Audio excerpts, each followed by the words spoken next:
వంశీ అడిగిన సౌండ్ ఇక్కడి నుంచే మొదలు కావాలా? ఇంకా 3 రోజులే ఉంది. ఏమడిగాడు వంశీరా? దేవర సౌండ్ ఇండియా మొత్తం వినిపించాలా? ఇప్పుడు మనోడికి తెలుగు స్టేట్స్ కాదు, ఇండియా మొత్తం వినిపించాలి. NTRRR ఇద్దరు లెజెండ్స్ ముందున్నారు, నందమూరి తారక రామారావు గారు అండ్ రితిక్ రోషన్ గారు. Hrithik ji, welcome to Telugu film industry. And NTR చాలా రోజుల నుంచి తారక్ ప్రతి సినిమాని పట్టుకొని ఎలా హిట్లు కొడుతూ కొడుతూ కొడుతూ ఆల్ ఇండియా వరల్డ్లోనే ఇప్పుడు మన NTR సౌండ్ వినిపిస్తూనే ఉంది. అంతేనా? ఇంకా వంశీ, ఈ సౌండ్ చూస్తేనే నీకు తెలుస్తుంది 14th రోజు మనోళ్ళు మామూలుగా లేరు, నందమూరి అభిమానులు. అండ్ అయాన్జీ,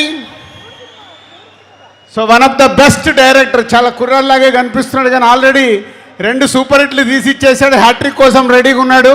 మొన్నే YRF అక్షయ్జీ చాలా రోజుల తర్వాత హిందీలో మొన్నే లవ్ స్టోరీ తీసి వరల్డ్ వైడ్గా హైయెస్ట్ గ్రాసర్ తెచ్చేసుకున్నారు. సో ఈ సినిమా వార్ 2 తెలుగు స్టేట్సే కాదు, everywhere is going to blockbuster. So Vamshi అంత కాన్ఫిడెన్స్గా ఇచ్చేసాడు కదా, ఉంటే రెడీగా ఉంటానని. వంశీతో పాటు నేను కూడా అంటున్నాను, it's going to blockbuster. Tarak, Hrithik ji, so 14th के लिए जस्ट 72 आवर्स हम लोग इंतजार में आपका दोनों का डांस देखने के लिए. अभी अक्षय को पूछा हूँ, अक्षय जी क्या है, रोलिंग टाइटल्स में है क्या गाना? नहीं नहीं सर, पिक्चर में राइट टाइम में आएगा. పేపర్లు రెడీ పెట్టుకోండి, వాళ్ళిద్దరు ఆ కాంపిటీషన్ సాంగ్ చూడటానికి. మనం RRRలో నాటు నాటు ఎలా ఉందో అలా ట్రెండ్ సెట్ కాబోతున్న సాంగ్ అది వార్లో. सर 72 आवर्स हम इंतजार कर रहे हैं वो गाना देखने के लिए पिक्चर में.